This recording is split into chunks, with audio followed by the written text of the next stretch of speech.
the great run of Kutch in front of us. We are almost standing on the border of Pakistan and India. ये है वो run of Kutch का इलाका जो कुछ हिस्सा हमारे पास है और कुछ हिस्सा इंडिया के पास है,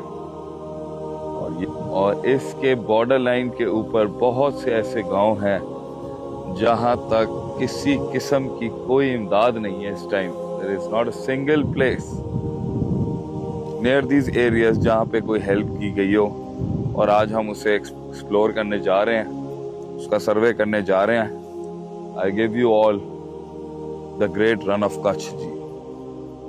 जज़ाकल्लाह।